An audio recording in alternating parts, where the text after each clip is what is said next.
The Mafia boss arrived at his son's school to handle a problem student. He froze when he saw his boy step between bullies and their victim, offering his own lunch without hesitation. That single act of kindness would force him to dismantle everything he'd built. Marco DeLuca didn't do school visits. He'd sent men to collect debts from mayors, negotiate with federal agents, and deliver final warnings to people who thought they were untouchable. But standing in the parking lot of Riverside Middle School at 11:47 a.m. on a Tuesday, Marco felt something he hadn't experienced in 15 years. Uncertainty. The principal's voicemail had been vague.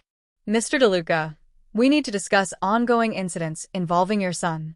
Please come in at your earliest convenience." That was yesterday. Marco had ignored it. Then this morning, a second call. This time, the principal's voice carried an edge. "Mr. DeLuca, this is urgent. Leo has been involved in multiple disturbances. We need you here today." Multiple disturbances. His Leo. Marco adjusted his watch, a Patek Philippe worth more than most people's cars, and walked through the front entrance. The hallways smelled like floor wax and cafeteria grease.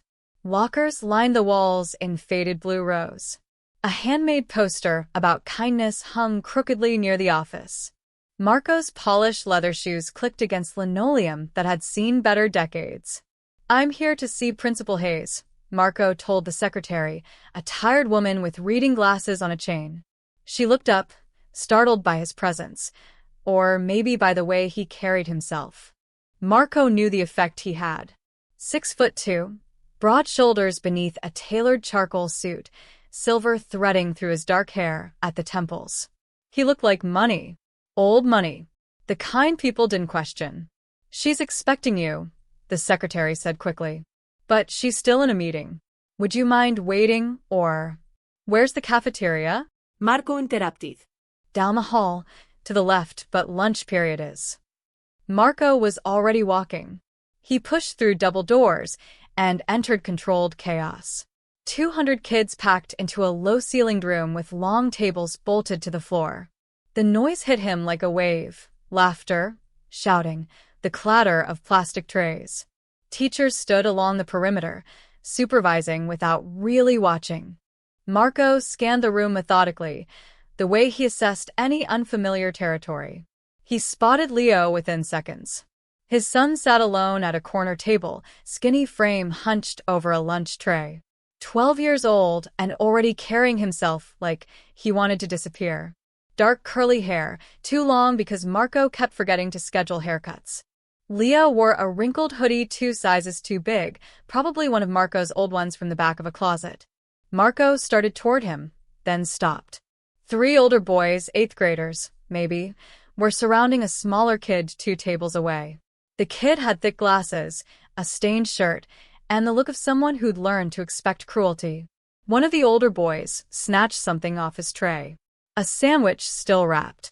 "Come on, Evan," the tallest one said, loud enough to carry. "You don't need this. Look at you.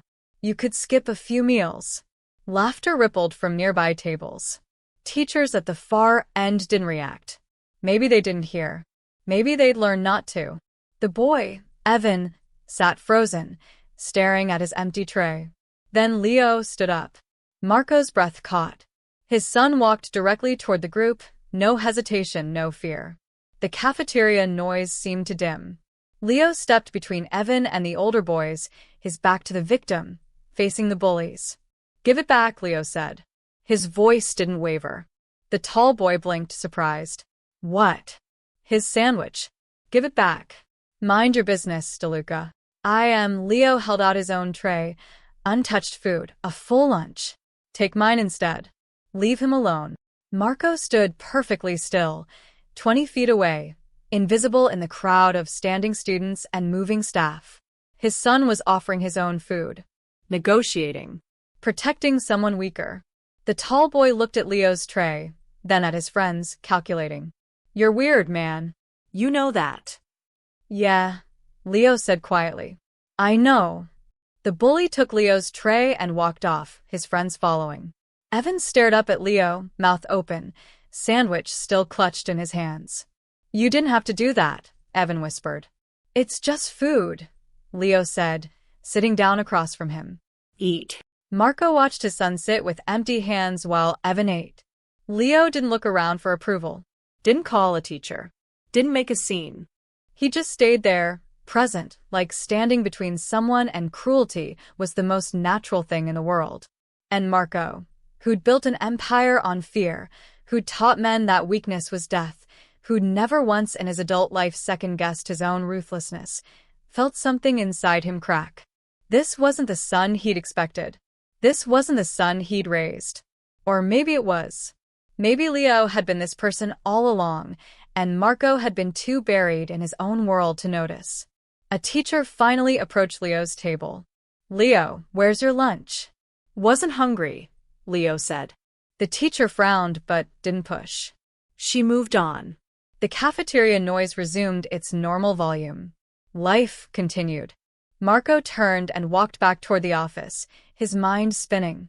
He'd come here expecting to discipline his son, to correct whatever behavioral problem the school was complaining about.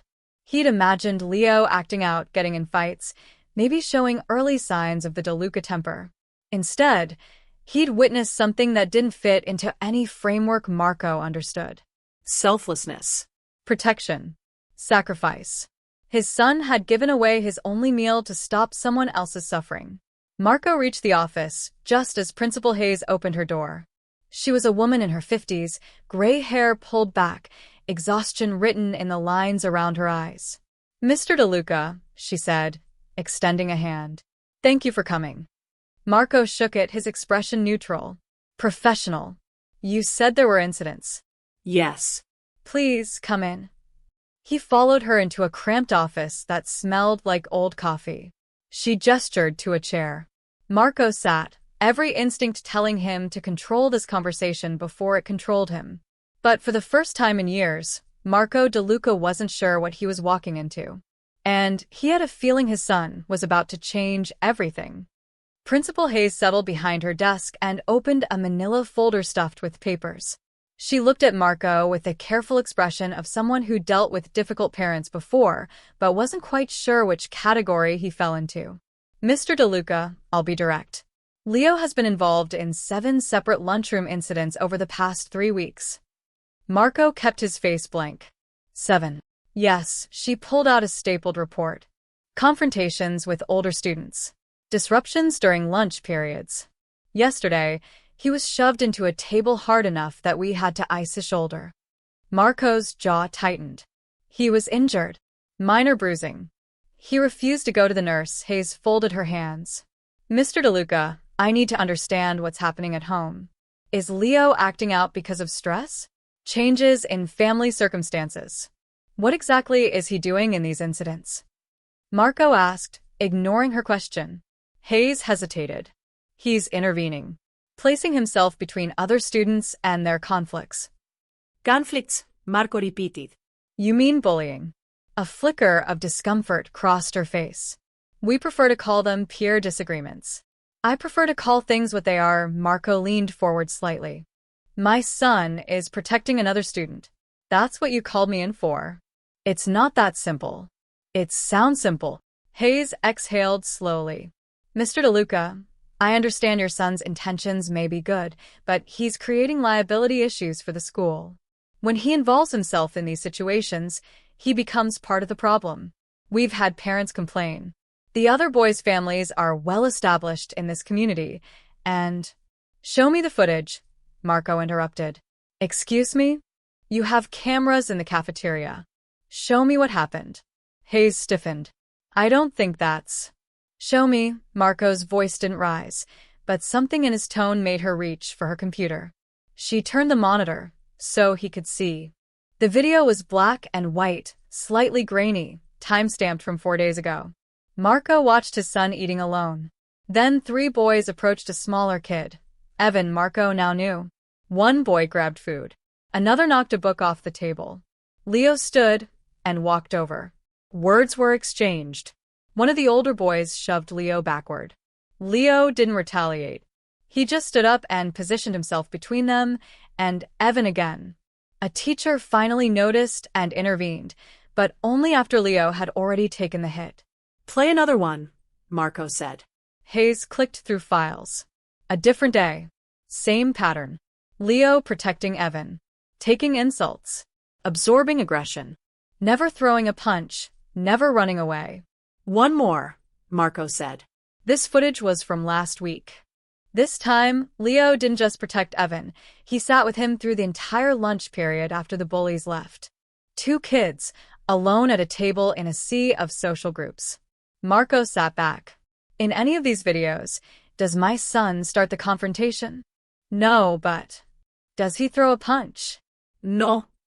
Does he insult anyone, threaten anyone, or act aggressively in any way? Hayes pressed her lips together.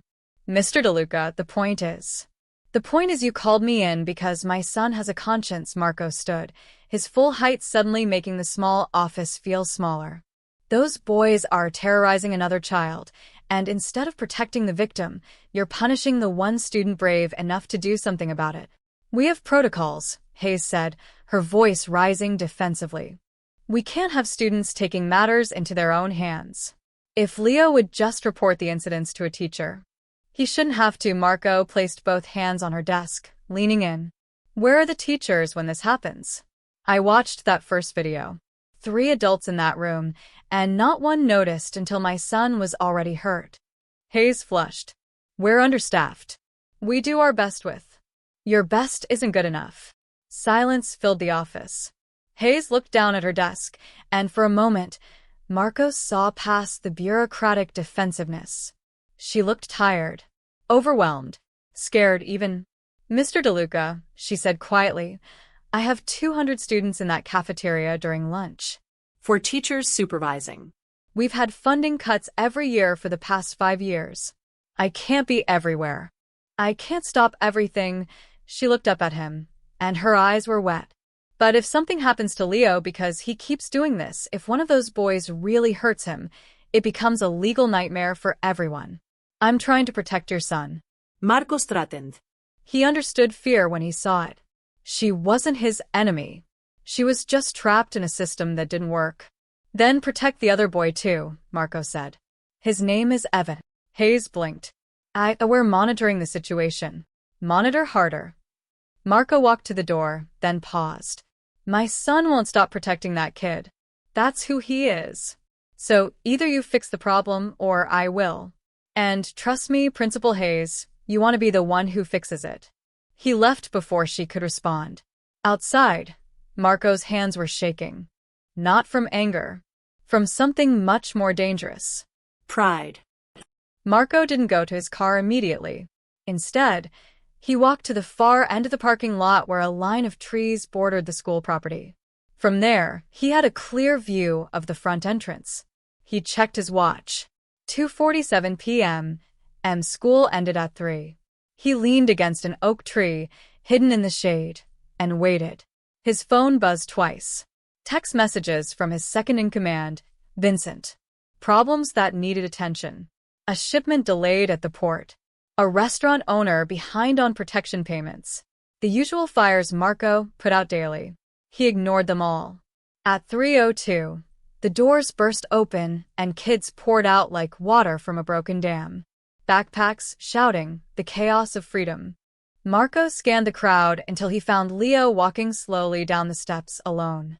Then Evan appeared beside him. The smaller boy was talking, animated, gesturing with his hands. Leo listened, nodding occasionally, a slight smile on his face. They walked toward the bike racks together. Marco stayed perfectly still, watching. Leo unlocked his bike, a blue Schwinn that Marco had bought him 2 years ago and hadn't realized he still rode. Evan didn't have a bike.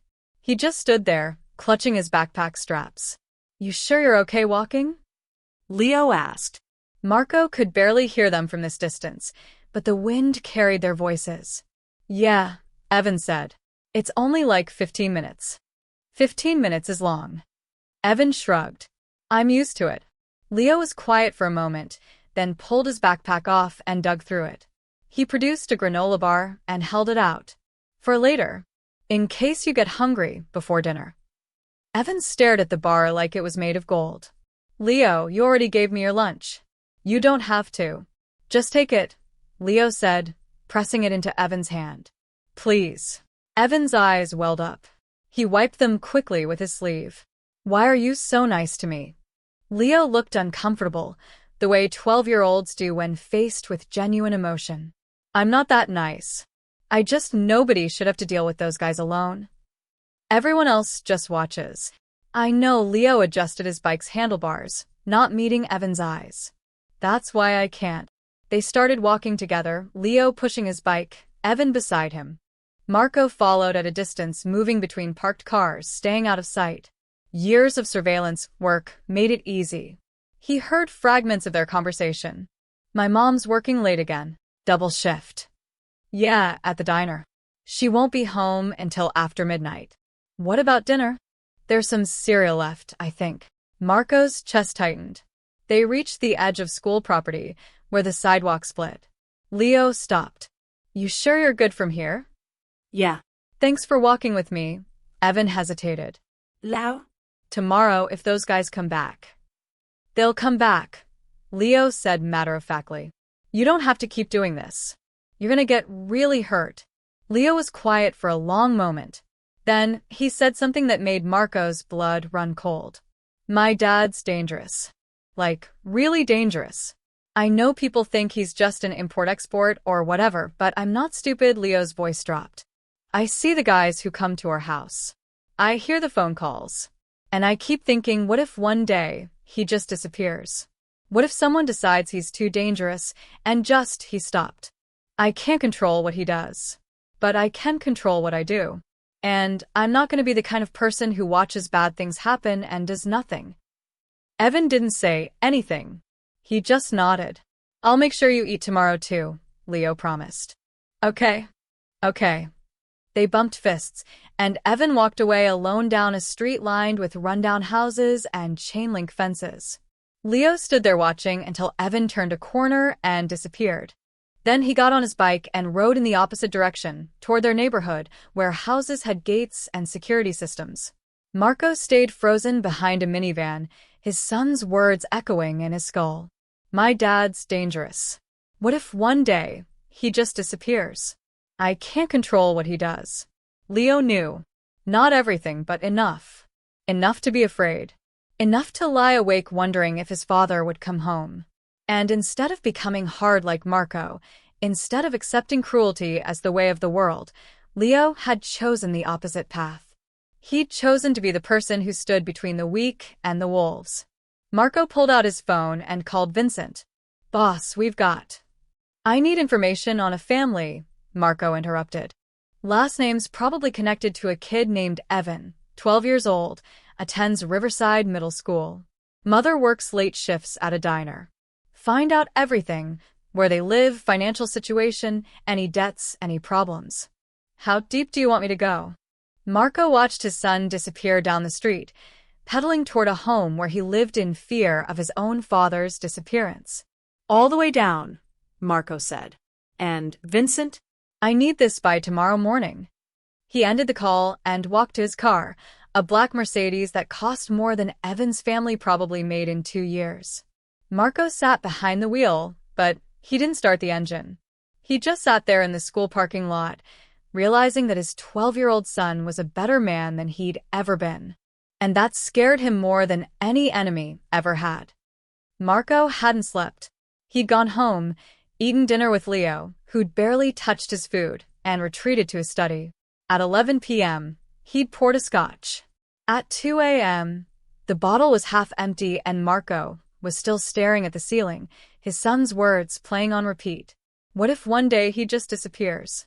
At 6 a.m., Vincent called. I've got what you need, his second-in-command said. You want me to come to the house? No. The office. 1 hour. Marco's office wasn't listed in any business directory. It was a renovated warehouse in the industrial district, 3rd floor, accessible only by a freight elevator that required 2 keys. The kind of place where important decisions were made and people who asked too many questions stopped asking anything at all. Vincent was already waiting when Marco arrived, a thick folder on the table between them. Tell me, Marco said, sitting down. Vincent opened the folder. Evan Marsh, 12 years old, only child. Mother's name is Rachel Marsh, 34, works as a waitress at Denny's on Route 9. Father's not in the picture. Walked out when the kid was 3-inch. Where do they live? Parkside Apartments. Building C, Unit 418-inch. Vincent slid a photograph across the table. It showed a rundown brick building with cracked concrete steps and rusted railings. Place is falling apart. Been cited for code violations twice in the last year. Marco studied the photo. Something about it nagged at him. Who owns the building? Vincent hesitated. That's where it gets interesting. Interesting how? The property's owned by a company called Riverside Holdings LLC. Registered in Delaware, layered through 2 subsidiaries. Vincent pulled out another document. But when you dig deep enough, it traces back to one of our shell companies. Technically, boss, you own that building. The room went very still. Marco looked up slowly. Say that again. The Parkside Apartments complex. It's part of the portfolio we acquired 3 years ago in that consolidation deal with the Moretti crew. You remember, we took over 8 properties in the East District as part of the truce negotiation. Marco did remember. It had been a smart move. Real estate gave them leverage, money laundering channels, and legitimate-looking income. He'd signed off on the acquisition without even visiting the properties. What's the status of that building? Marco asked, his voice carefully controlled. Vincent shifted uncomfortably. It's scheduled for clearance. We're evicting all tenants by the end of this week. Why? Redevelopment project. Tony Vega's been running point on it. We're knocking down all 4 buildings in that complex and putting up a new commercial center. The city approved the permits last month. Commercial center, Marco repeated flatly. Strip mall, actually. Some restaurants, a check-cashing place, a vape shop.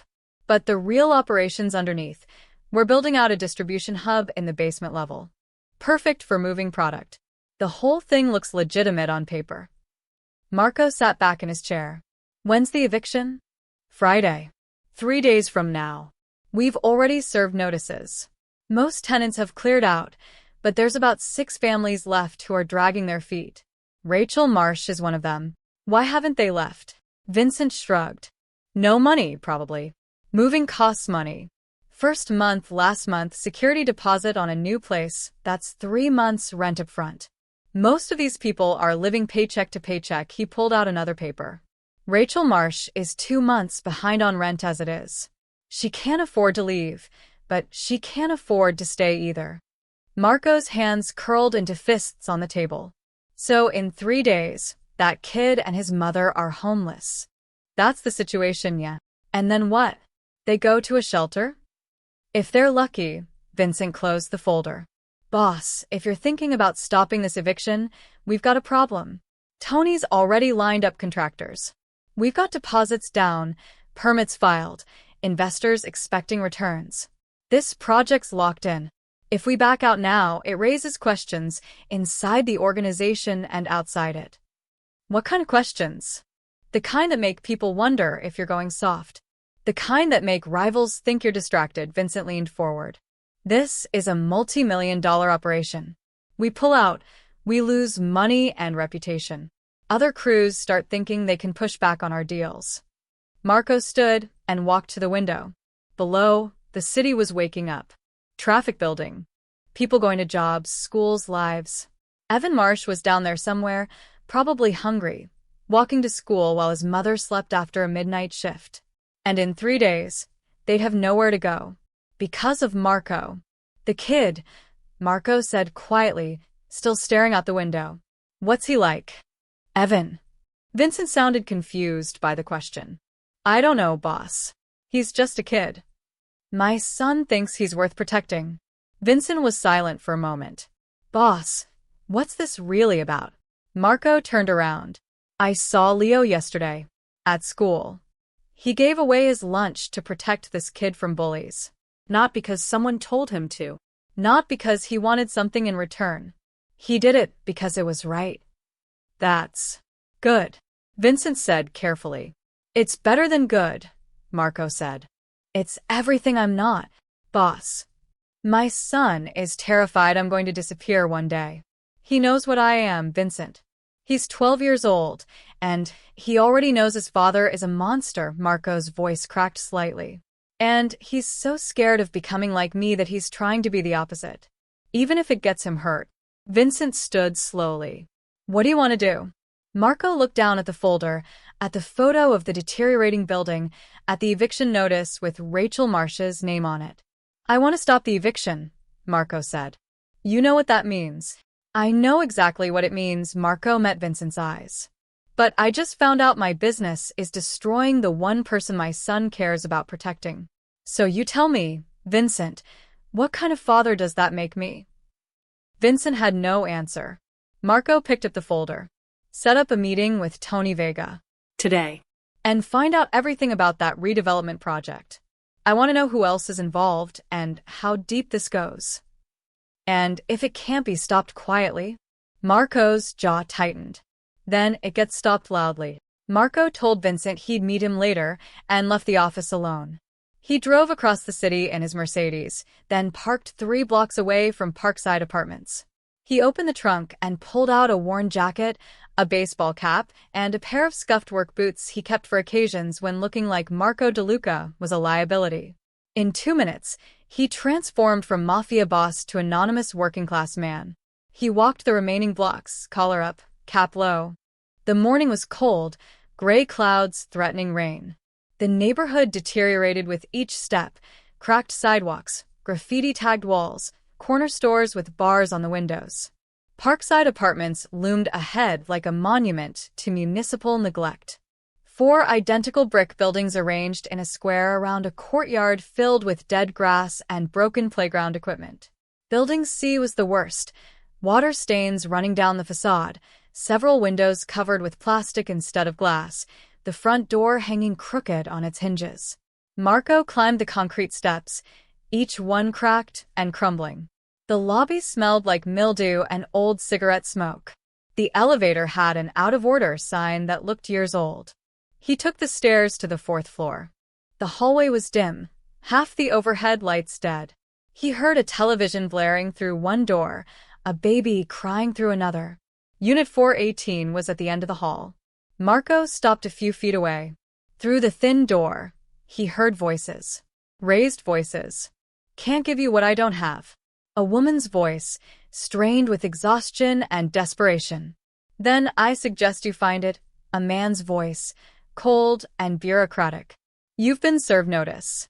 You have until Friday at noon, Mrs. Marsh. After that, the sheriff's office will forcibly remove you. My son goes to school in this district. If we leave, he'll have to change schools in the middle of the year. Please, just give me 2 more weeks too. The property's been sold. There are no extensions. Marco heard footsteps approaching the door. He turned and pretended to check his phone.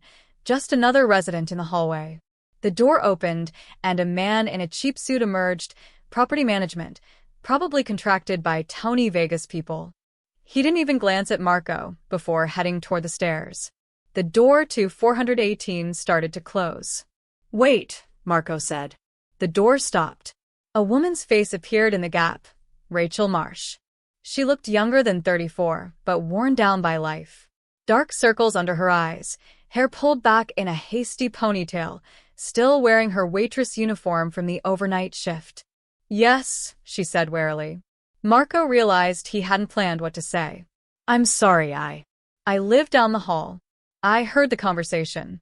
You're being evicted? Her face hardened. Everyone in this building is being evicted. Where have you been? I work nights.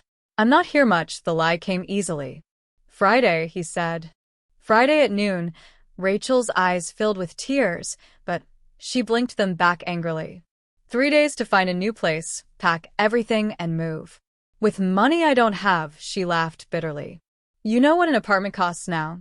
First month, last month, security deposit. I need $4,000 just to get in the door somewhere. I've got $600 in my bank account. Behind her, Marco could see into the apartment. It was small, cramped, but clean. Dishes neatly stacked in the drying rack. A couch with a blanket folded precisely on the arm. A child's backpack hanging on a hook by the door. Evans. What about family? Marco asked. Someone who could help. There's no one, Rachel wiped her eyes. Look, I appreciate the concern, but unless you're hiding a few $1,000s you want to give me, I need to get some sleep before my shift tonight. What about assistance programs? The city. I've called everyone. There's a waiting list for emergency housing that's 6 months long. The shelters are full. I've been making calls for 2 weeks, her voice cracked. My son is 12 years old, and in 3 days I have to tell him we might be sleeping in our car. If I can even afford to keep the car once I lose this address and my insurance goes up. Marco's chest felt like it was caught in a vice. What about his father? Gone. Hasn't paid child support in 9 years. I wouldn't take his money now if he offered. She straightened, pride fighting through the desperation. I'll figure something out. I always do. But Marco could see she didn't believe it. Neither did he. Mrs. Marsh, I really need to sleep, she said, and closed the door. Marco stood in the hallway, staring at the peeling paint on Unit 418. Behind that door was a woman working herself to death to feed her son. A kid who went to school hungry, who got bullied because his clothes were stained and his glasses were taped together, whose only friend was the son of the man who was about to make him homeless. Marco pulled out his phone and took a photo of the eviction notice taped to Rachel's door. Then he walked back downstairs and into the courtyard. In the gray morning light, he could see just how broken this place was. Broken windows, broken railings, broken lives. And it was all his. He'd built an empire by taking money, taking territory, taking respect. He'd convinced himself it was just business, that the people affected were collateral damage, that someone else would have done it if he hadn't. But now he'd seen the collateral damage's face. He'd heard her voice break when she talked about her son sleeping in a car. Marco pulled out his phone and called Vincent. Boss. The eviction, Marco said. It stops. Today. I don't care what it costs. I already told you. Tony's locked into. Then unlock it. It's not that simple. The permits are filed under corporate names. If we pull out now, it triggers financial disclosures. The DA's office has been watching our real estate deals. We make a sudden change like this, we invite an investigation. Marco closed his eyes. How many families are still in these buildings? 6 in Building C. Maybe 15 total across all 4 buildings. And if the eviction goes through? Then we move forward with demolition next month. The project's clean, profitable, and it strengthens our position in the East District. Marco looked up at Building C, at the broken windows where children lived, where mothers worked double shifts and still couldn't make rent. Set up the meeting with Tony, Marco said. Today. This afternoon. Tell him it's not optional. Boss, think about what you're risking here. I know exactly what I'm risking, Marco said. That's why I'm doing it. He hung up before Vincent could argue. Above him, on the 4th floor, Rachel Marsh was probably lying in bed, staring at the ceiling, trying to figure out how to tell her son they were losing their home. And 3 miles away, Leo was sitting in a classroom, probably worrying about whether Evan had eaten breakfast. Marco had built his empire on the principle that power meant never backing down, never showing weakness, never letting sentiment interfere with profit. But his son had shown him a different kind of power, the power of standing between someone and their destruction, even when it cost you everything. Marco got in his car and drove away from Parkside Apartments. But he knew he'd be coming back. One way or another, he was about to tear down everything he'd built. And for the first time in his life, that didn't scare him. What scared him was the thought of his son finding out what kind of man his father really was. Before Marco had a chance to change. Marco sat in his Mercedes a block from Riverside Middle School at 2:45 p.m., and he told himself he was there to think, to plan his next move before the meeting with Tony Vega. But the truth was simpler and more complicated. He needed to see his son. The meeting with Tony was scheduled for 6 o'clock at a restaurant Marco owned in the Warehouse District. Vincent had already called twice, warning him that Tony was asking questions. That word was spreading through the organization about Marco's sudden interest in a routine eviction. Marco had ignored both calls. At 3:02, the school doors opened. Marco watched Leo emerge, head down, backpack slung over one shoulder. Evan appeared beside him seconds later. They walked together toward the side of the building, away from the main crowd. Marco started to relax. Then he saw the three older boys. They came from behind the gym, moving with purpose. The tall one from yesterday led the pack. Marco recognized the walk, predators who'd found isolated prey. Leo and Evan had reached the playground equipment, an area mostly hidden from the main parking lot by a brick wall. Marco got out of his car and moved quickly but quietly, staying along the tree line. "Hey, DeLuca," the tall boy called out. Leo turned. Evan stepped behind him instinctively. "We need to talk about yesterday," the boy said, his two friends fanning out to block any escape route. "There's nothing to talk about," Leo said evenly. "Yeah, there is. You made us look stupid in front of everyone. You made yourselves look stupid. I just gave you my lunch." The boy's face flushed. "You think you're better than us? You think you're some kind of hero? I think you should leave Evan alone." "Or what?" The boy stepped closer. "What are you gonna do, DeLuca? Your dad might scare some people, but you're just a skinny kid who thinks he's tough." Marco was 20 feet away now, concealed behind the corner of the building. Every instinct screamed at him to intervene, to step out and end this with a look, with his presence alone. But he stayed hidden. He needed to see what his son would do. "I'm not trying to be tough," Leo said quietly. "I'm just asking you to leave him alone." "That's not how this works," the boy shoved Leo backward. "Hard." Leo stumbled, but kept his footing. "Stop. Make me." The boy shoved him again, this time into the metal pole of the swing set. Leo's back hit with a hollow clang. He winced but didn't go down. "Guys, leave him alone," Evan shouted, his voice cracking. "Shut up, Marsh. This is between me and the hero here." The boy drew back his fist. Marco's hand was already reaching for the gun he always carried. Then he stopped himself. What was he going to do? Pull a weapon on 3 middle schoolers? Leo didn't raise his fists. He didn't even move to defend himself. He just stood there, breathing hard, and said, "You can hit me if you want, but I'm still not going to let you hurt Evan." The boy hesitated, confused by Leo's refusal to fight back. "What's wrong with you?" he demanded. "Nothing's wrong with me," Leo said. "But something's wrong with you if the only way you feel strong is by hurting people weaker than you." "I'm not." "Yes, you are. You know it. I know it. Everyone knows it." Leo's voice was calm, almost sad. "And hitting me isn't going to change that. You'll still be the person who needs to hurt other people to feel good about yourself." The tall boy stood frozen, fists still raised, like he'd been hit with something he couldn't process. His friends looked uncomfortable, shifting from foot to foot. "You're scared," Leo continued quietly. "I get it.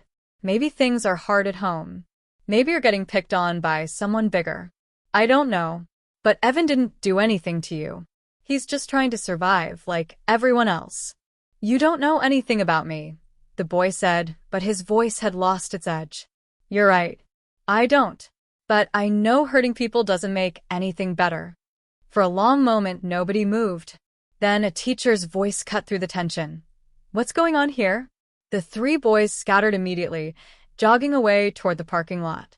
The teacher, a young woman Marco didn't recognize, approached Leo and Evan. "Are you two all right?" "We're fine," Leo said, though he was rubbing his shoulder where it had hit the pole. "Did those boys hurt you?" "No. Just talking." The teacher looked skeptical. "Leo, if someone's bothering you, you need to tell." "Nobody's bothering me," Leo interrupted. "Can we go now?" She sighed. "Go. But if this happens again, it won't." Leo grabbed his backpack and started walking toward the bike racks, Evan trailing behind. The teacher watched them go, shook her head, and headed back inside. Marco stayed hidden, his heart pounding. His son had just taken a hit and refused to fight back. Had stood there and absorbed aggression and responded with something Marco couldn't even name. Not weakness. It wasn't weakness. It was something else. Something harder than throwing a punch. Understanding. Compassion. An absolute refusal to become the thing he opposed. Marco watched Leo unlock his bike, watched him walk with Evan toward the street, still talking, still protective even after being shoved into metal. And Marco realized something that made his chest ache. His son was strong in ways Marco had never been. Strong enough to take a hit and not hit back. Strong enough to see the scared kid inside the bully and try to reach him instead of destroying him. Strong enough to be better than his father. Marco pulled out his phone and texted Vincent. Meeting still on. 6 o'clock. Tell Tony to bring everyone involved in the Parkside project. And tell him I'm not negotiating. He watched his son disappear around the corner, then walked back to his Mercedes. At 6 o'clock, Marco was going to start dismantling a multi-million-dollar operation. His men would think he was crazy. They might even be right. But Marco had just watched his 12-year-old son demonstrate more courage in 5 minutes than Marco had shown in his entire adult life. And if Leo could stand between someone and destruction despite the cost, then Marco could do the same. Even if it meant tearing down everything he'd built. Even if it meant exposing himself to enemies who'd see hesitation as weakness. His son had shown him what real strength looked like. Now Marco just had to find enough of it in himself to do what was right. Before it was too late. The restaurant was called Lombardi's, and it had been in Marco's portfolio for 8 years. Upscale Italian, white tablecloths, a wine list that impressed critics. But the private room in the back, past the kitchen, down a hallway nobody talked about, that's where the real business happened. Marco arrived at 5:45 p.m., and Vincent was already there, setting up, his face tight with concern. Tony's bringing 3 people, Vincent said quietly. His construction guy, his accountant, and Sal Piccone. Marco's jaw tightened. Sal Piccone was muscle, a problem solver who specialized in making complications disappear. Why is Sal coming? Tony's nervous. Word got around that you're questioning the Parkside deal. People are wondering why you're suddenly interested in a small eviction project. People can wonder all they want. Boss, Sal's presence means Tony thinks this might get confrontational. Then he's smarter than I gave him credit for. Marco sat at the head of the table, the position of power he'd held for 15 years. When they get here, let me do the talking. At 6 o'clock exactly, Tony Vega walked in. Tony was 52, overweight, expensive suit straining at the buttons. He'd been with the organization for 20 years, running property acquisitions and development. Behind him came a nervous man with a briefcase, the accountant, and a tall, muscular contractor type. Sal Piccone entered last, closing the door behind him. Sal was 40, shaved head, dead eyes. He positioned himself by the door like a guard dog. Marco, Tony said, extending his hand. Good to see you. Marco shook it but didn't smile. Seat. They sat. The accountant clutched his briefcase. The contractor looked around the room like he was calculating exit strategies. Vincent said you wanted to discuss Parkside. Tony began carefully.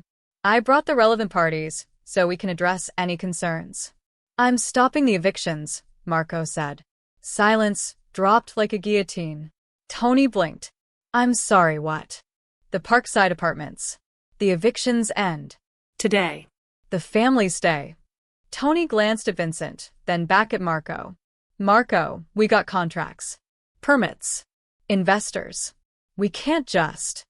Yes, we can. The demolition crew's scheduled for next month. We've already paid deposits. I'll eat the deposits. Tony's face reddened. It's not just deposits. We're talking about a $2 million project. The distribution hub underneath is worth another $3 million annually.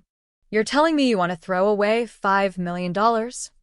I'm telling you the eviction stop. The accountant spoke up nervously. Mr. DeLuca, if we cancel now, we'll trigger penalty clauses in multiple contracts. Plus we'll lose the permits. They're time-sensitive. We have to reapply, which means new city approval processes, new bribes. I don't care about the permits, Marco said. Tony leaned forward. Marco, what's this about? Did someone get to you? Is there pressure from another family? There's no pressure.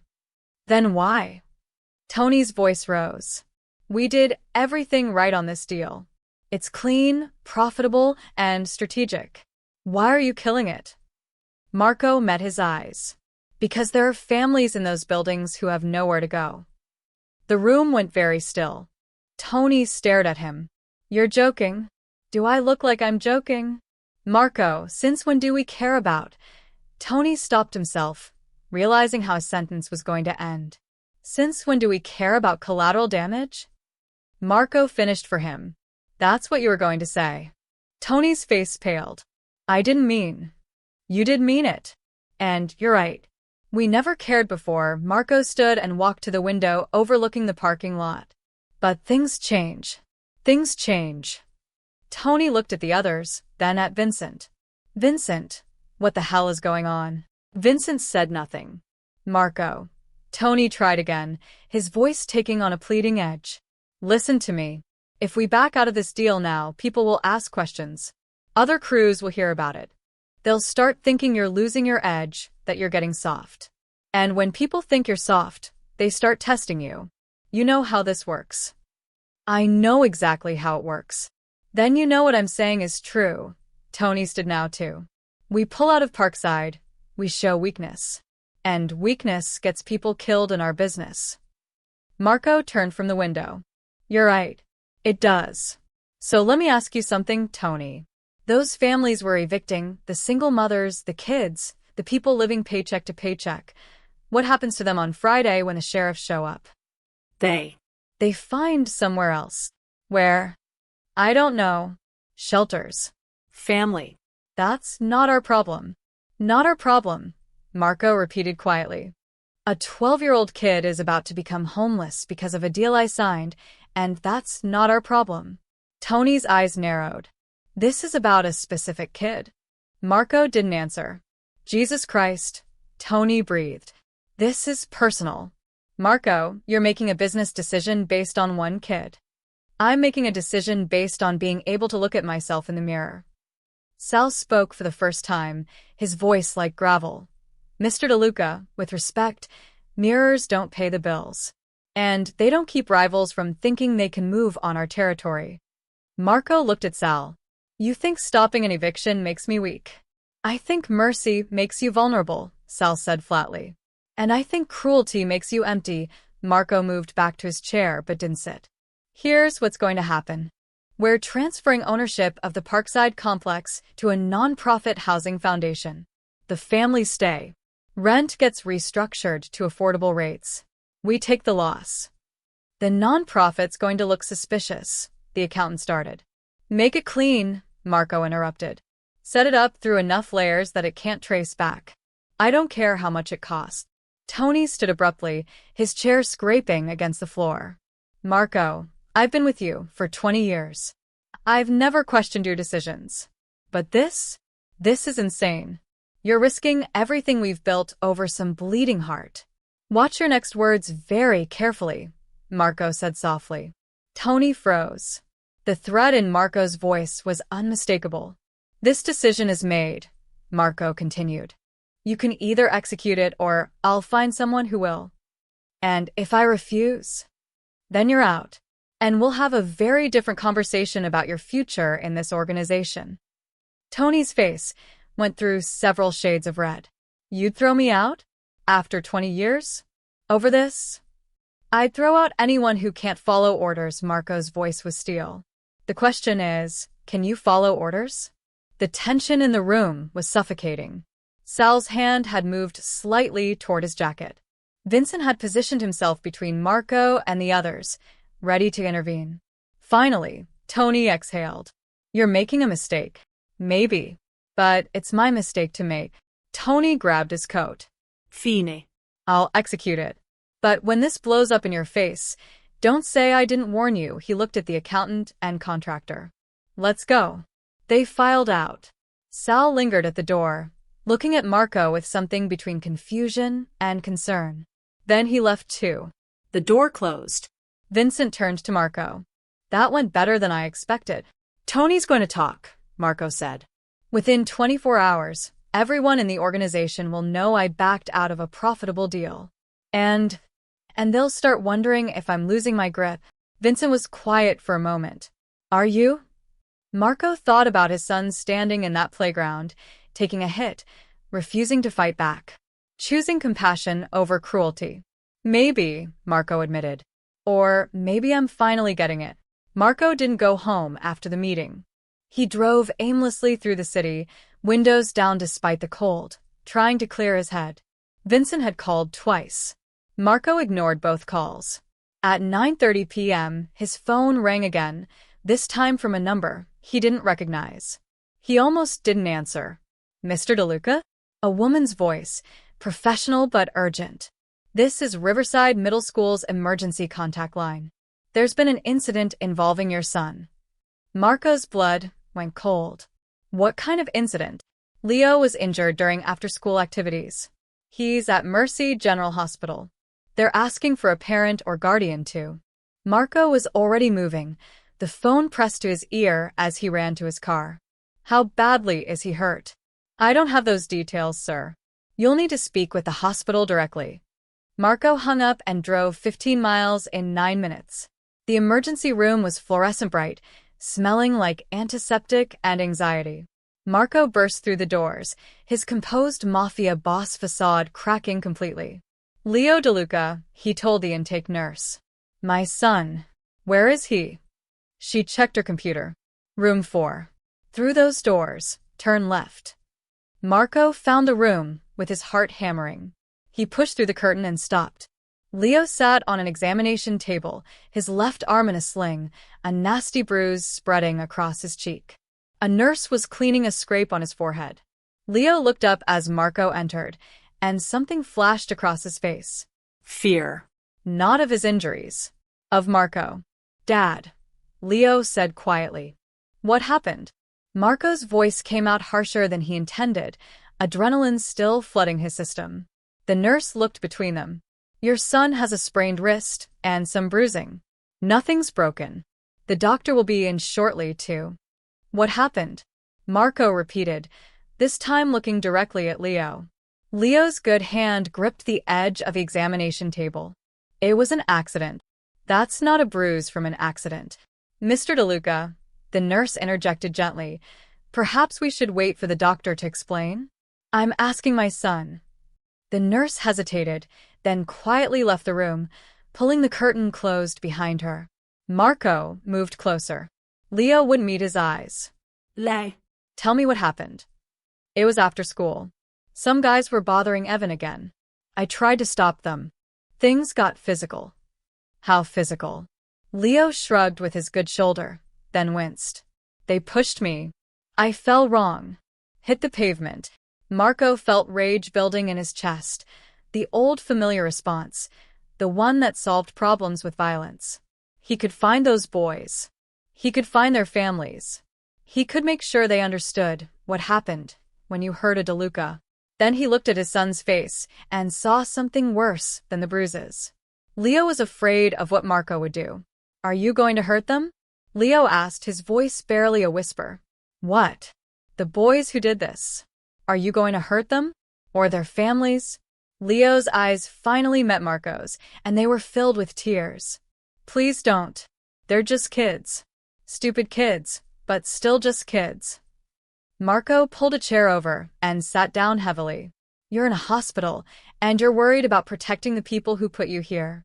I'm worried about you making it worse. How could I make it worse? Because I know what you do. Leo's voice broke. I'm not stupid, Dad. I know you're not really in import-export. I know the men who come to our house aren't business associates. I know why people are scared of you. The words hung in the air like smoke. Marco felt his throat tighten. How long have you known? Always, I think. Or at least since I was old enough to understand. Leo wiped his eyes with his good hand. I hear things. See things. Jimmy Costello at school, his dad works for the city. Jimmy said his dad called you a made man. I looked it up. Marco closed his eyes. And I'm so scared, Leo continued, his voice shaking. Every time you leave the house, I'm scared you won't come back. That someone will shoot you, or arrest you, or you'll just disappear like people in the movies. And Mom acts like everything's normal, but I see her jump every time a car pulls in the driveway at night. I see her cry when she thinks I'm asleep.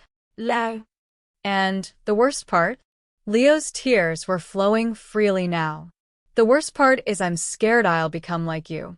That one day I'll stop caring about people like Evan. That I'll become someone who hurts people instead of helping them. That's why I have to keep doing what I'm doing, Dad. Because if I start looking the other way, then I'm already lost. Marco felt like he'd been gutted. His 12-year-old son carried all of this, the fear, the knowledge, the desperate attempt to be good despite his father's evil, and Marco had never even noticed. I'm not going to hurt those boys, Marco said quietly. Leo looked surprised. You're not. No. Because you're right, they're scared kids who don't know better. Just like you said in that playground. Leo blinked. You saw that. I've been watching you. The past few days, Marco leaned forward, elbows on his knees. I saw you give away your lunch. I saw you protect Evan even when it meant getting hurt. I saw you try to reach that bully instead of destroying him. You've been spying on me? I've been learning from you, Marco's voice cracked. Leo, you're a better man at 12 than I've ever been. You see someone suffering and you step between them and the danger. You take the hit yourself rather than let someone weaker get hurt. That's not something I taught you. That's not something you learned from me. Then where did I learn it? I don't know. Your mother, maybe. Or maybe you're just inherently good in ways I never was. Marco reached out and gently touched his son's uninjured shoulder. But watching you these past few days has shown me something I never understood before. What? That real strength isn't about making people fear you. It's about protecting people who can't protect themselves, even when it costs you everything. Leo stared at him. Do you really believe that? I'm starting to. Marco pulled his hand back. I'm not a good man, Leo. I've done terrible things. Hurt people. Destroyed lives. And I can't undo any of it. But maybe, he paused, struggling with words he'd never said before. Maybe I can try to be less terrible. For you. Dad. I need you to know something. Marco met his son's eyes directly. You're not going to become like me. You know how I know. Leo shook his head. Because you're already afraid of it. And that fear, that constant choice to be better, that's what makes you different. I never questioned what I was doing. I never worried about becoming a monster because I'd already accepted that I was 1 inch. Marco's voice dropped to almost a whisper. But you? You fight every day to be good. And that makes you the strongest person I know. Leo's tears started again, but different this time. I don't feel strong. Strength isn't about not being afraid. It's about being terrified and doing the right thing anyway. Marco stood. Come on. Let's get you home. What about Evan? Those boys are going to come after him again tomorrow. No, Marco said. They won't. How do you know? Because I'm going to make sure he's protected.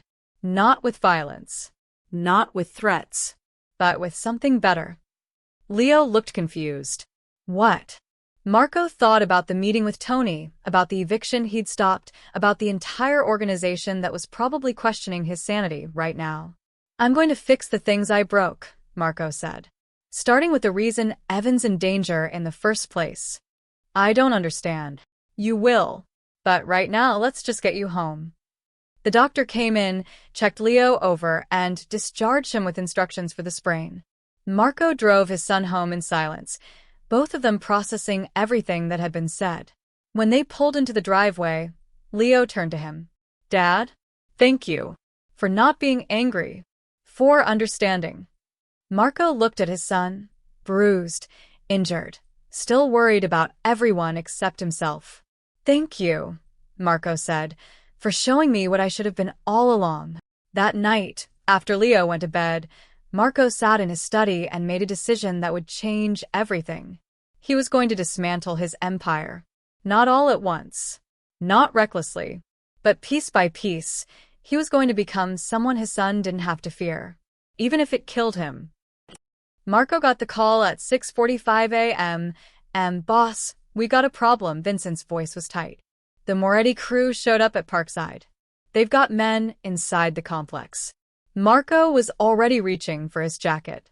How many? At least 6 that we can see.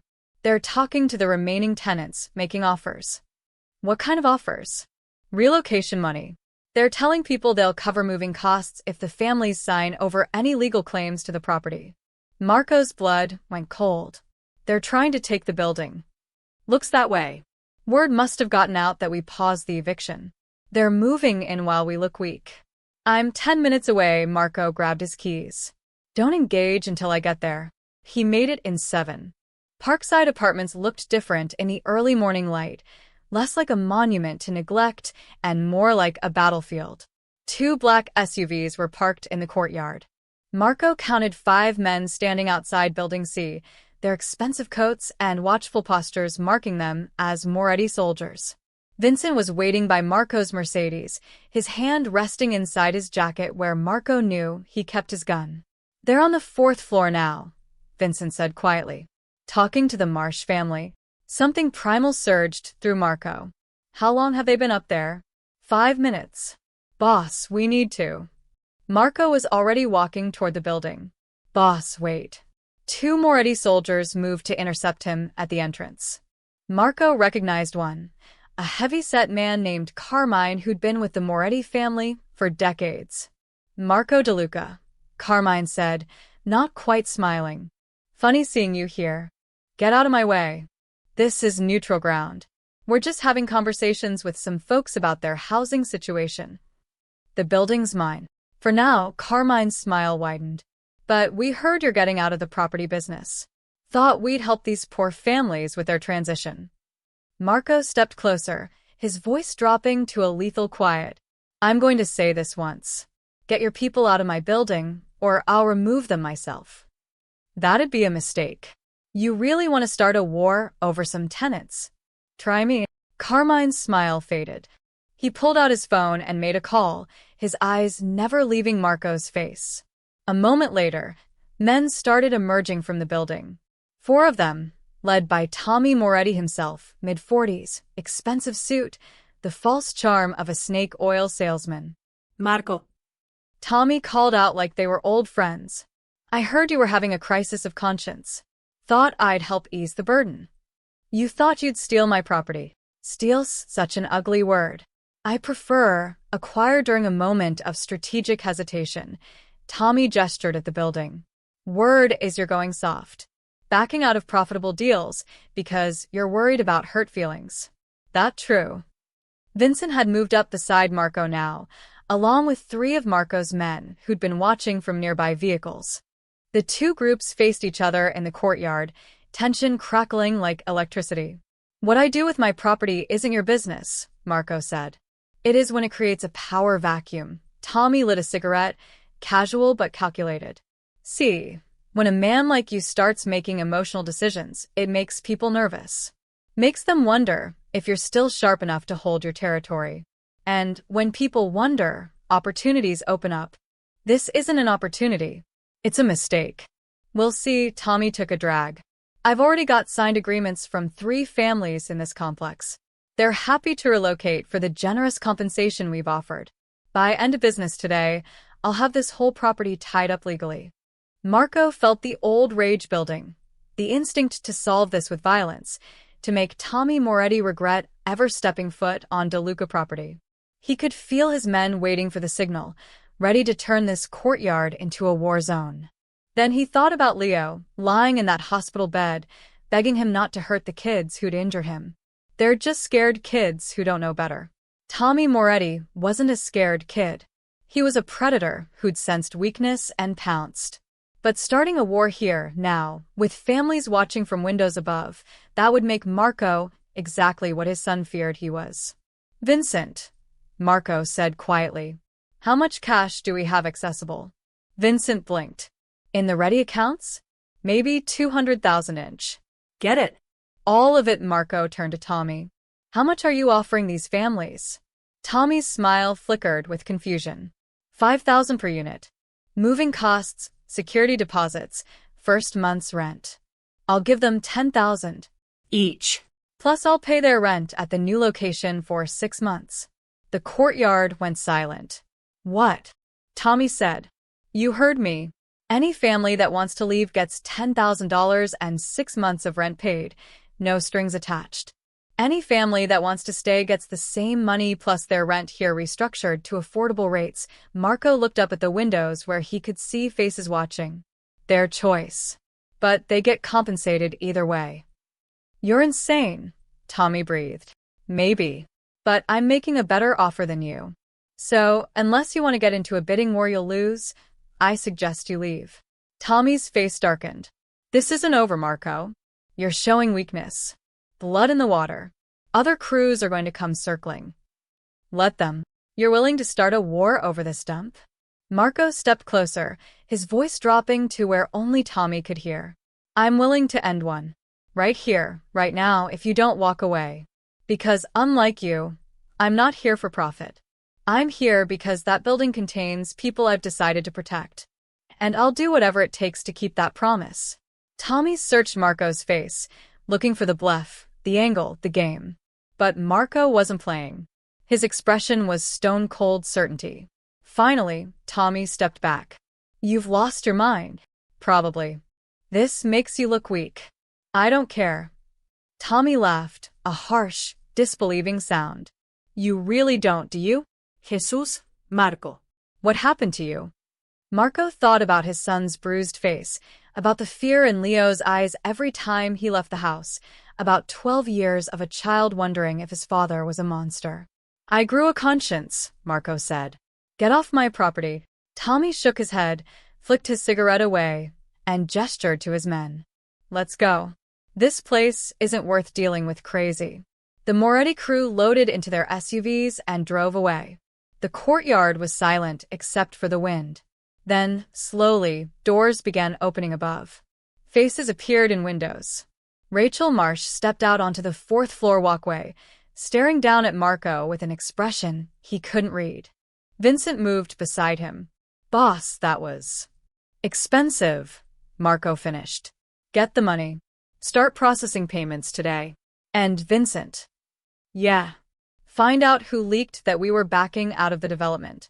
Someone in our organization is talking to the Morettis. Vincent's face hardened. I'll find them. Just find them. Don't touch them. Not yet.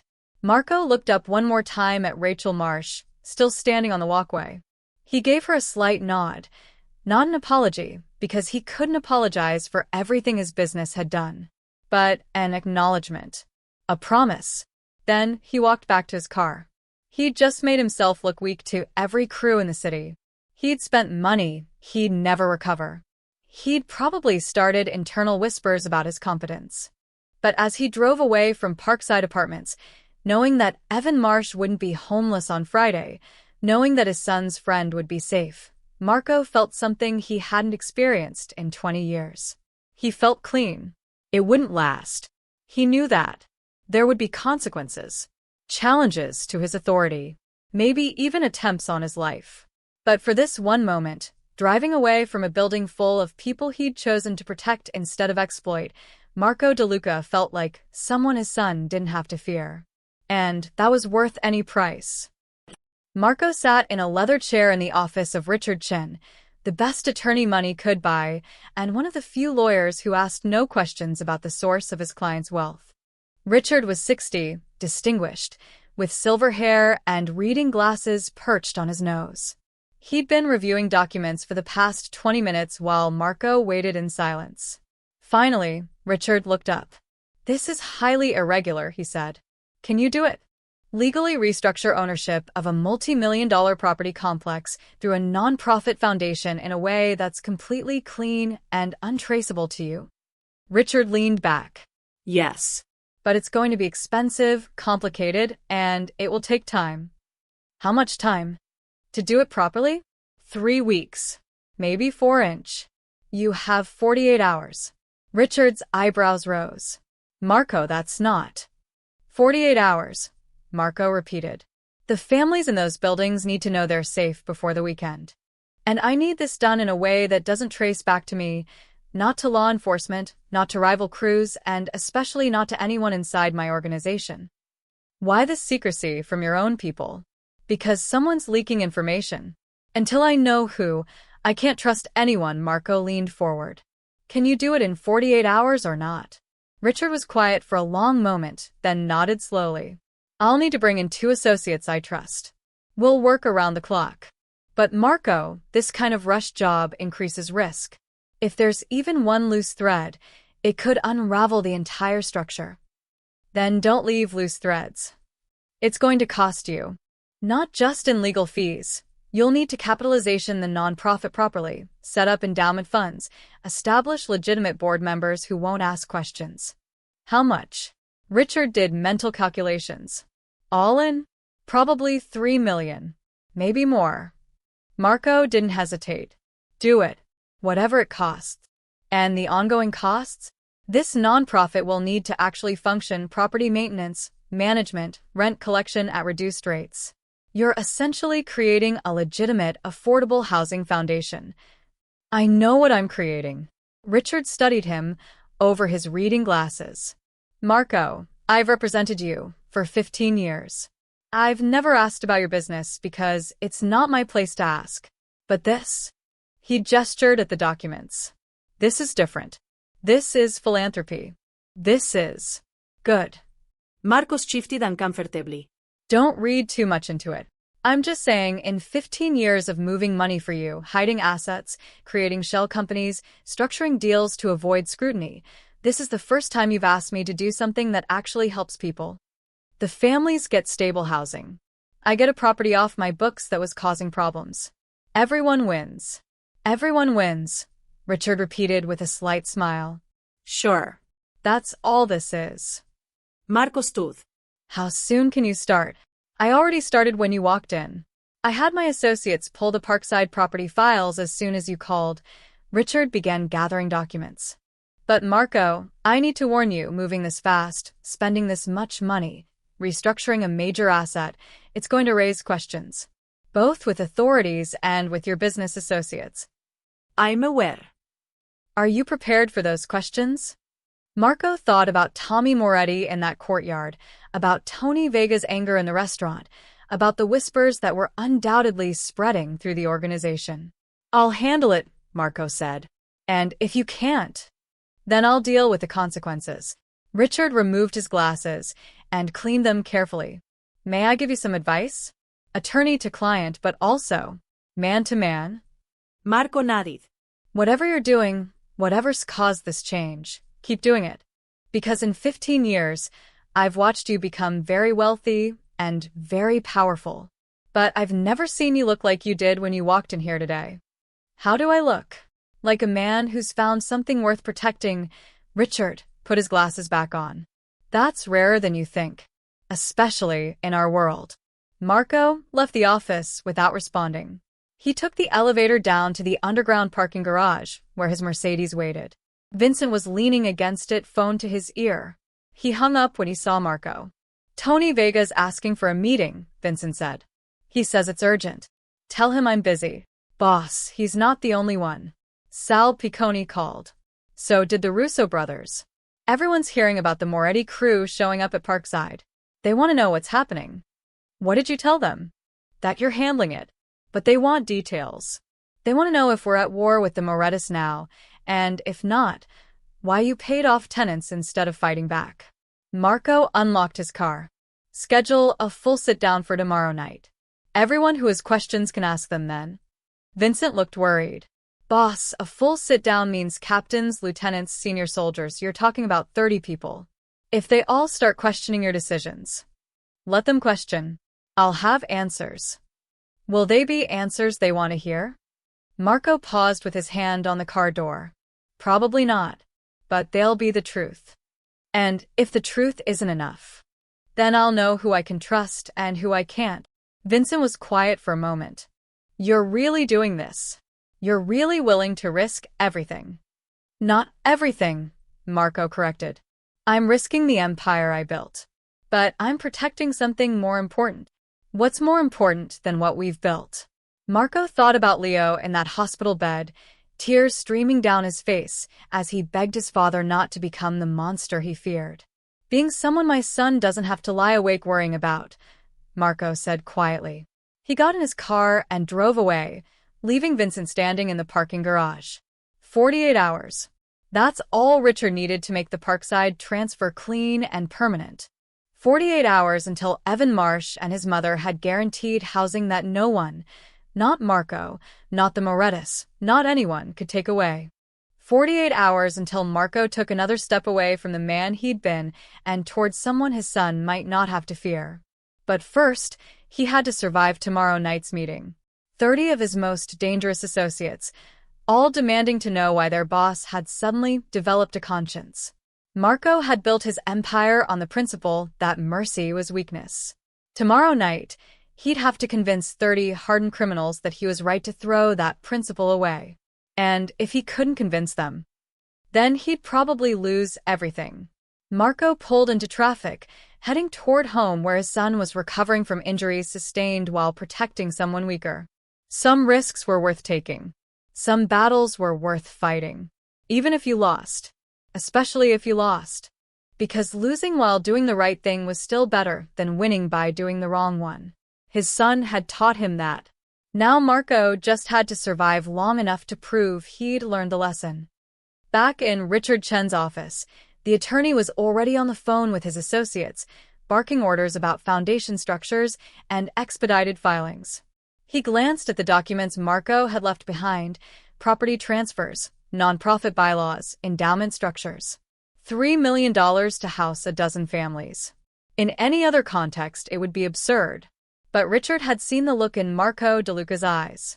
And he knew that some things were worth more than money. Like becoming someone you weren't ashamed to be. Richard picked up his phone and started making calls. They had 48 hours. It was going to be a long 2 days. But Richard Chen had a feeling it would be worth it. Leo's wrist still ached as he walked into school Friday morning, the sling making his backpack hang awkwardly on one shoulder. Evan waited for him by the front entrance, as he had every morning for the past 2 weeks. "How's your arm?" Evan asked. Better. Still sore, Leo adjusted the sling. "You okay?" Evan nodded, but he looked tired. Dark circles under his eyes, his clothes even more wrinkled than usual. "My mom's been stressed. Something about the eviction. She was on the phone all night." Leo's stomach twisted. He'd been so focused on his own injury that he'd forgotten. Today was Friday. The day Evan's family was supposed to be forced out of their apartment. Did she find a new place? Leo asked quietly. "I don't think so. She keeps saying it'll be okay, but then she cries when she thinks I can't hear." Evan's voice cracked. "I think we might have to go to a shelter." Before Leo could respond, the morning announcement crackled over the PA system. "All students please report to the assembly hall for a special announcement. Teachers, please escort your homerooms immediately." Leo and Evan exchanged confused looks. "What's this about?" Evan asked. No idea. The assembly hall filled quickly with the chaos of middle school students, talking, laughing, teachers trying to maintain order. Leo and Evan found seats in the back. The 3 boys who'd been bullying Evan were several rows ahead. When the tall one glanced back and saw Leo's sling, he quickly looked away. Principal Hayes stood at the podium, waiting for the noise to settle.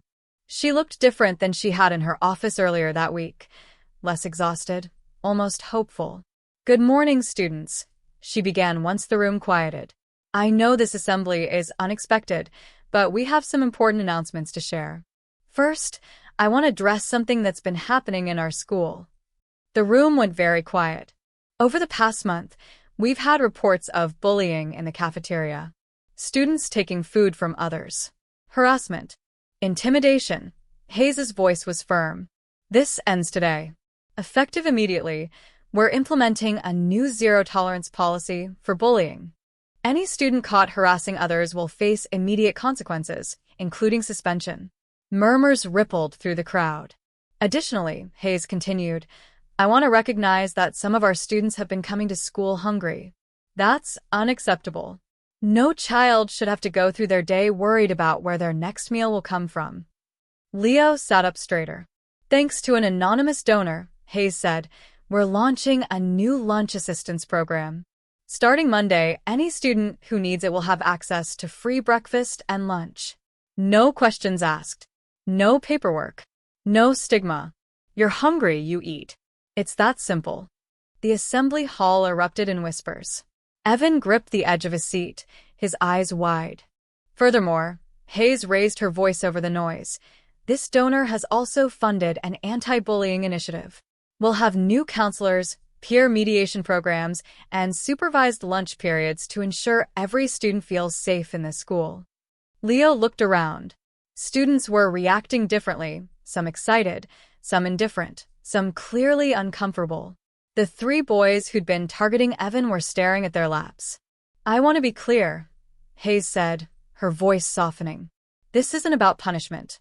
It's about creating a community where everyone takes care of each other. Where standing up for someone who needs help is celebrated, not mocked. Where we remember that kindness isn't weakness, it's the greatest strength we have." Leo felt a lump in his throat. "So, starting today," Hayes concluded, "we're going to be better. All of us. Now, let's get to first period." The students began filing out. Evan sat frozen in his seat. "Leo," he whispered. "Free lunch. Every day." "I won't have to." He couldn't finish. Tears were rolling down his cheeks. "It's okay," Leo said, his own eyes burning. "It's going to be okay now."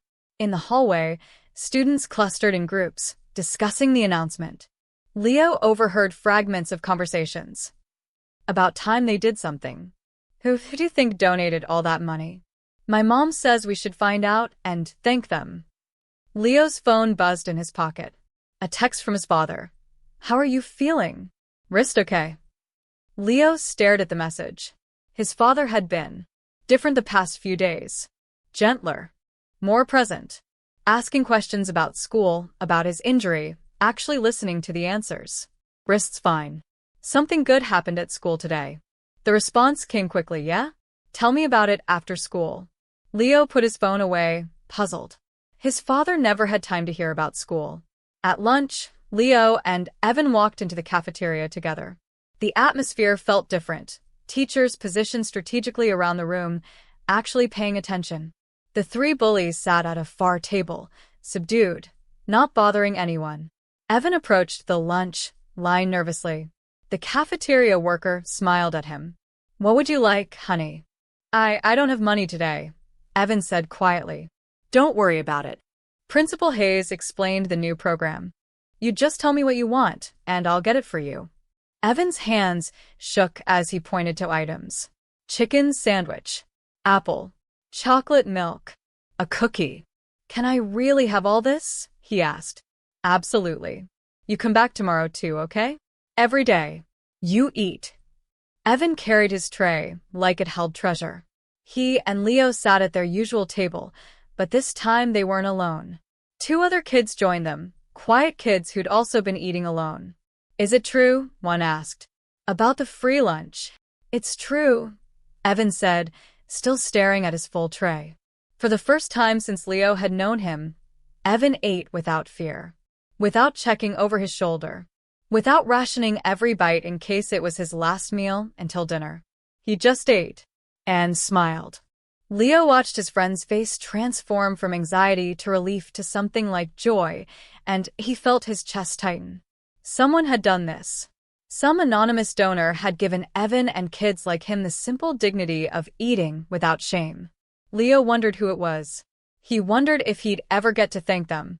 Across town, Marco sat in his Mercedes outside Riverside Middle School, watching the building from a distance. He'd received confirmation from Vincent an hour ago. The lunch program was funded and operational. The anti-bullying initiative was in place. The school had everything it needed. Richard Chun had called at 9 a.m. The Parkside transfer was complete. The property now belonged to a legitimate nonprofit foundation. The families, including Rachel Marsh and her son, had permanent, affordable housing. The eviction was canceled permanently. Marco's phone showed a text from Leo. "Wrist's fine. Something good happened at school today." Marco smiled, a real smile, not the calculated expression he showed the world. His son would never know what he'd done. The lunch program, the housing, the protection, all of it anonymous, untraceable. Leo would go on protecting Evan because he thought it was right, not because his father had solved the problem. And that was how it should be. Marco's phone rang. "Vincent. The sit-down is set for tonight," Vincent said. 7 o'clock. "Everyone's coming. Tony's been talking to people. This might get ugly, boss." I know. Are you ready? Marco looked at the school where his son was finally eating lunch without worry, where his son's friend was safe and fed. Yeah, Marco said. I'm ready. Tonight, he'd face 30 of his most dangerous associates and defend the indefensible, choosing compassion over profit, mercy over fear. He might lose his empire. He might lose everything. But he'd already won the only battle that mattered. He'd become someone his son didn't have to fear. And that was worth any price. The sit-down had lasted 4 hours. 30 men in a private room, voices raised, accusations flying, Marco defending decisions that seemed indefensible to people who'd built their lives on ruthless calculation. Tony Vega had been the loudest, calling Marco's actions organizational suicide. Sal Piccone had been the quietest, watching with those dead eyes, measuring whether Marco was still dangerous or just damaged. In the end, Marco had given them a choice: trust his leadership or leave the organization. 3 men left. 27 stayed. It wasn't unanimous support. Some stayed out of loyalty, some out of fear, some because they were calculating their own plays. But they stayed. Marco had survived the night. Barely. Now, 24 hours later, he stood in the parking lot of Riverside Middle School at 11:30 a.m., wearing the same worn jacket and baseball cap he'd used days earlier. Just another anonymous figure in the crowd of delivery drivers and maintenance workers. He walked through the front entrance. The secretary glanced up, didn't recognize him, went back to her computer. Marco made his way to the cafeteria. The lunch period was in full swing, the same chaos of voices and clattering trays he'd witnessed 6 days ago. But something was different. Teachers were present, attentive, positioned around the room. The tension that had hung in the air before was gone. Marco stayed near the entrance, partially hidden behind a group of 8th graders getting seconds. He found Leo immediately. His son sat at a table in the middle of the cafeteria, his arm still in a sling but his face relaxed in a way Marco hadn't seen in years. Evan sat across from him, eating a full lunch, sandwich, fruit, milk, chips, without the hunted look he'd carried before. They were laughing about something. Actually laughing. 2 other kids sat with them. Then a 5th joined, a girl with braces who asked if the seat was taken. Evan nodded eagerly, making room. Marco watched his son's table grow from 2 isolated kids to a small community. The 3 bullies sat several tables away. One of them glanced toward Evan, then quickly looked away when a teacher's gaze swept the room. No intimidación. No harassment. Just kids eating lunch. Can I help you? Marco turned. Principal Hayes stood beside him, carrying a clipboard. She looked at him curiously. She didn't recognize him in his maintenance worker disguise. Just observing, Marco said quietly. Are you with facilities? Something like that. Hayes followed his gaze to Leo's table. Those boys there, the one with the sling and his friend, they're the reason we made the changes. Marco's throat tightened. Yeah. The boy with the sling, Leo, he kept stepping in to protect his friend. Got hurt doing it. But he never stopped. Never complained. Never asked for anything. Hayes smiled slightly. His father came in last week. I thought he'd be angry about the injuries. Instead, he looked at his son like he was seeing him for the first time. Maybe he was, Marco said. After that meeting, everything changed. The anonymous donation, the lunch program, the anti-bullying initiative. Hayes shook her head in wonder. I've been an educator for 30 years. I've never seen someone step up like that donor did. Whoever they are, they gave these kids something more valuable than food. What's that? Dignity. Hope. The belief that someone actually cares. Hayes looked at Leo's table again. That boy there, the one being protected? Evan Marsh? He came to me yesterday and asked if he could start a kindness club. Said he wanted to help other kids the way Leo helped him. Marco's vision blurred slightly. Anyway, Hayes said, I should get back. Thanks for whatever work you're doing here. She walked away, leaving Marco alone at the entrance. He watched for another 5 minutes. Watched Leo share his chips with Evan. Watched Evan help another kid with homework. Watched his son exist in a space where he wasn't afraid, wasn't isolated, wasn't carrying the weight of the world alone. Watched his son be 12. Marco's phone buzzed. Vincent, Moretti crew is backing off. Word's out that you're still dangerous. The sit-down worked. Another text, this time from Richard Chin. Foundation is operating smoothly. Parkside families are secure. Job complete. Marco typed a response to both. Thank you. Then he turned and walked out of the school. He didn't need to talk to Leo. Didn't need recognition or gratitude. This wasn't about him. It had never been about him. It was about a 12-year-old boy who'd shown his father that strength wasn't about making people fear you. It was about standing between the vulnerable and the violence, even when it cost you everything. Marco had spent his entire adult life building an empire on fear. His son had torn it down with compassion. And in the ruins, Marco had found something he'd lost decades ago, his humanity. He got in his Mercedes and sat for a moment, engine running, staring at the school building. 27 men still followed him. His empire was wounded but intact. He had money, power, influence. But none of that mattered as much as what he'd just witnessed in that cafeteria. His son laughing. Safe. Surrounded by friends. No longer carrying the fear that his father might disappear. No longer wondering if he'd become the monster he was afraid of. Marco's phone rang. Leo's number. He answered. Hey, boo. Dad? Where are you? Heading back to the office. Why? I wanted to tell you what happened at lunch. Leo's voice was excited, animated. Evan ate a full meal, and these other kids joined us. And it felt normal, you know? Like how school's supposed to feel. That's great, Leo. And Dad? I've been thinking about what you said in the hospital. About real strength being about protecting people. Marco's hand tightened on the steering wheel. Yeah, I think you were right. And I think Leo paused. I think maybe you're stronger than I thought. I mean, I'm still scared sometimes. But less than before. Does that make sense? Marco's eyes burned. Boo. That makes sense. Okay, I'll see you tonight? Absolutely. I'll be home for dinner. Really? You're never home for dinner. I'm changing that, Marco said. From now on, I'm home for dinner unless something critical comes up. Deal? Deal. Love you, Dad. Love you too. The line went dead. Marco sat in his car outside his son's school, tears streaming down his face, something he hadn't allowed himself to do in 20 years. He'd killed people, destroyed lives, built an empire on suffering and fear. And his 12-year-old son had loved him anyway, had been terrified of losing him, had tried desperately not to become him. And in trying not to become him, Leo had showed Marco who he should have been all along.